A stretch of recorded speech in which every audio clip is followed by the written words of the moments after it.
საფუძვლიანი ცვლილება ევროპული დონის განათლების სისტემის მისაღებად. უმაღლესი განათლების რეფორმა პრემიერ-მინისტრმა დეტალურად განმარტა და განაცხადა, რომ თვისებრივი დაახლოება განვითარებული ქვეყნების სისტემებთან 4 წელშიცაა შესაძლებელი. ამისთვის აუცილებელია ინფრასტრუქტურის, სწავლების შინაარსის, სასწავლო პროგრამების, საკადრო პოლიტიკის გადახედვა, შეცვლა და ასევე გაუმჯობესება. ნინო არგლიანი გვერდება პირდაპირ ეთერში. საქართველოს მთავრობას განათლების მიმართულებით ამბიციური გეგმები აქვს. მთავარი პრიორიტეტი კი სტუდენტი და მათთვის შექმნილი განათლების უმაღლესი სტანდარტებია. დღეს საქართველოს პრემიერ-მინისტრმა საკანონმდებლო ორგანოში 7 მთავარი გამოწვევა დაასახელა და თქვა, რომ რეფორმის შემდეგ ახალგაზრდებს საზღვარგარეთ წასვლა და განათლების მიღება აღარ მოუნდებათ. დღეს ირაკლი კობახიძემ თქვა ისიც, რომ ბაზარი აჩვენებს, რომ საკადრო დეფიციტია ყველა მიმართულებით და თუ რეფორმა არ განხორციელდება, ქვეყანა ვერ განვითარდება. ისეთივე წარმატებით გავატარებთ ამ რეფორმას, როგორც წარმატებით პირადად მე უზრუნველყავი 7 არჩევნების მოგება, როგორც საბის ხელმძღვანელმა. იმავე წარმატებით აპირებს მთავრობის მეთაური იმ რეფორმის განხორციელებას, რომელიც ეროვნულ ამოცანას გაუტოლა. უმაღლესი განათლების რეფორმის კონცეფცია 7 გამოწვევას აერთიანებს. პირველი, ჭარბი გეოგრაფიული კონცენტრაცია. ქვეყანაში 64 უნივერსიტეტია, სტუდენტების 85% კი თბილისში სწავლობს. რეფორმა დედაქალაქის წილს, სტუდენტების რაოდენობაზე შეამცირებს, ქუთაისსა და რუსთავსკი ახალ შესაძლებლობებს მისცემს. ცვლილებები ითვალისწინებს სწავლის ხანგრძლივობის შემცირებასაც. შემოთავაზებულია 3+1+1 მოდელი, რომელიც დღეს ევროპაში წარმატებით მუშაობს. გვინდა აქცენტი გავაკეთოთ ორი ქალაქის მიმართულებით ახალი ინფრასტრუქტურის შექმნაზე.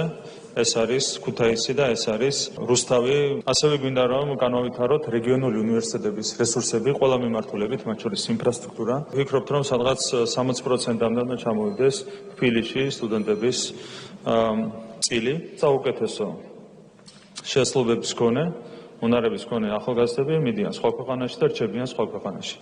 ეს პროცესი უნდა შეჩერდეს, რა თქმა უნდა, არა ხელოვნურად, არამედ უნდა შეჩერდეს იმით, რომ უნდა გაიზარდოს უმაღლესი განათლების ხარისხი და დონე ჩვენს ქვეყანაში. მეორე გამოწვევა უკავშირდება რესურსების არაოპტიმალურ გამოყენებას. უნდა დაინერგოს კონკრეტული პრინციპი უმაღლესი განათლების სისტემაში. ეს არის ერთი ქალაქი, ერთი ფაკულტეტი. ეს ძირითადად ეხება, რა თქმა უნდა, თბილისს, რომ არის ჭარბად დაშლილი, ასე ვთქვათ, სისტემა, რაც საბოლოო ჯამში განაპირობებს იმას, რომ საერთო ხარისხი, უმაღლესი განათლების საერთო ხარისხი არის დაბალი და არადამაკმაყოფილებელი. აქ ვფიქრობთ, რომ უნდა გადაიხედოს თვითონ სწავლის ხანგრძლივობა და მე შემიძლია დაგარწმუნოთ, რომ სავსებით არის შესაძლებელი 3 წელიწადში ყველა ძირითადი საგნის გავლა, რაც უნდა იცოდეს იურისტმა, ინფრასტრუქტურა, რომელიც არის განკუთვნილი ექიმების მოსამზადებლად ჩვენი სისტემისთვის და ამ ინფრასტრუქტურის ნახევარი ეთმობა უცხოელ სტუდენტებს და შესაბამისად ეს ინფრასტრუქტურა აკლდება პოტენციურ მომავალ ქართულ ექიმებს. ეს მდგომარეობა ვფიქრობ, რომ უნდა შეიცვალოს, აქედან გამომდინარე, უნდა დაინერგოს სწორედ ეს პრინციპი, უცხოელი სტუდენტები უნდა მიიღონ კერძო უნივერსიტეტებმა. გამოწვევებს შორისაა საკადრო პოლიტიკაც. რეფორმა რეორგანიზაციის ნაცვლად პროფესორების რესურსის გამოყენებას ითვალისწინებს. ამგვარად სრულ განაკვეთზე მომუშავე სრული პროფესორის ხელფასი მინიმუმ 10,000 ლარი იქნება. რეფორმამ ასევე ბაზრის მოთხოვნებსა და სტუდენტების რაოდენობას შორის არსებული აცდენა უნდა შეავსოს. ერთი დიპლომის ხარისხი არის დაბალი, მეორე ის მაღალი, ყველა თანაბრად გაიცემა სახელმწიფოს სახელით. თუმცა ჩვენ ვფიქრობთ, რომ ხარისხის მართვის სისტემა საჯაროებს თვისებრივ გაუმჯობესებას და დახვეწას. მესამე გამოწვევა უკავშირდება საკადრო პოლიტიკას. უნდა შეიქმნას სახელმწიფო უნივერსიტეტებში ბირთვი სრულ განაკვეთზე მომუშავე პროფესორების სახით. ეს არის პრინციპულად მნიშვნელოვანი და მათ უნდა ქონდეთ შესაბამისად სათანადო სამუშაო პირობები და მაღალი ანაზღაურება მათ შორის. ჩვენ ვფიქრობთ, რომ სრულ განაკვეთზე მომუშავე სრული პროფესორის ანაზღაურება უნდა აღემატებოდეს ხელზე 10,000 ლარს. შემდეგი თემა ეს არის სწავლებასა და კვლევას შორის სუსტი კავშირი, რომელიც უნდა გაძლიერდეს.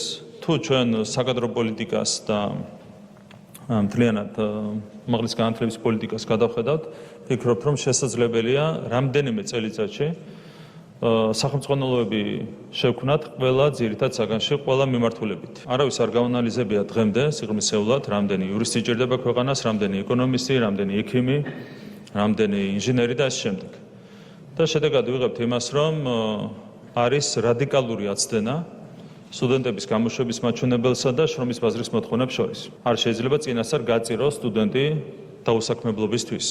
უმაღლესი განათლების დონე რომ სტანდარტებს არ აკმაყოფილებს პრემიერის მოსმენის შემდეგ ეს ოპოზიციამაც კი ვერ უარყო. კითხვის უფლებით 4 დეპუტატმა ისარგებლა.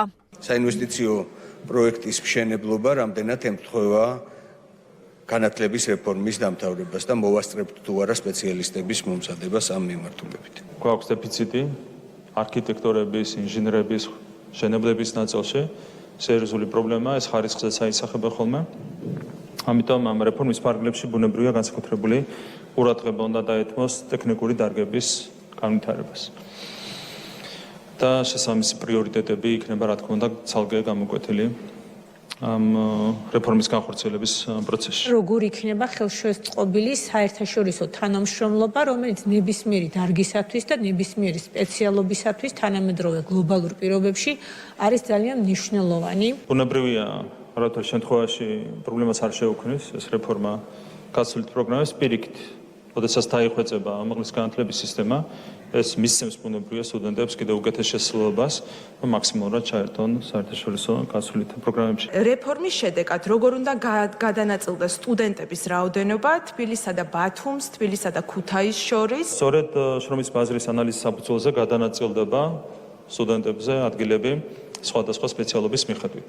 ამის შემდეგ ინტერპელაცია პოლიტიკურ დებატებს ითვალისწინებს. მთავრობის მეთაურმა სწორედ აქ თქვა, რომ ქვეყანა იღებს პასუხისმგებლობას, რომ სტუდენტი მიიღებს ხარისხიან განათლებას და სამუშაო ადგილს. მთავრობა მათ ასევე უკეთეს ინფრასტრუქტურას, საერთო საცხოვრებლებს, წიგნებს და კვალიფიციურ ლექტორებს ჰპირდება. ქუჩიდან პარლამენტში დაბრუნებული ოპოზიცია საქმიან დისკუსიას დებატების დროსაც გაექცა. საიდან მოდის ეს აზრი, რომ მოკლე განათლება ნიშნავს უკეთეს ხარისხს განათლებაში. იყო დრო, როცა ქართული ოცნება იყო ყველაზე პროგრესული ძალა საქართველოში. დღეს სად ვართ? ჩვენ სად ვართ დღეს ძალიან კარგად ვიცით, ჩვენი ქვეყნის სამსახურში ვართ. ხოლო თუ სად ხართ თქვენ დღეს, ესე ძალიან კარგად ვიცით. პირველ რიგში ეს კითხვა უნდა დაუსვათ თქვენ სად ხართ დღეს, თქვენ სტიპენდიანტ ლიდერს. მიდიხარ მაღალი დონის აუდიტორიაში, თანამედროვე სტანდარტების აუდიტორიაში. ხდება კვალიფიციური ლექტორი. ხდება მაღალი დონის სახელმძღვანელო, ხდება მაღალი დონის სასწავლო პროგრამა. საერთო საცხოვრებელი დღეს რო არ არსებობს და ვინასკირაობ samჯერ მეტფასად, შეიძლება სამჯერ იაფად მაღალი დონის საერთო საცხოვრებელი კონდეს, სპორტული ინფრასტრუქტურა და ამ შემდეგ. ეს არის სტუდენტის მდგომარეობა, როგორც უნდა იყოს ის რეფორმის განხორციელების შემდეგ. რაც შეეხება ზოგად განათლებას, ამ საკითხზე მთავრობის მეთაური დღეს მხოლოდ მე-12 კლასის საკითხს შეეხო. მოსავლეს ურჩევნია სკოლაში სიარულის ნაცვლად მოემზადოს რეპეტიტორთან ან სახლში მოემზადოს. თუ ვინმეს ექნება სურვილი, რომ გაიაროს მე-12 კლასი იმისათვის, რომ მე ადვილად განაგრძოს სწავლა საზღვარგარეთ, ამისათვის სპეცკლასები შეიქმნება სხვადასხვა ქალაქში. უმაღლესი განათლების შემდეგ მთავრობა ზოგადი განათლების რეფორმის წარდგენას მომდევნო კვირაში გეგმავს.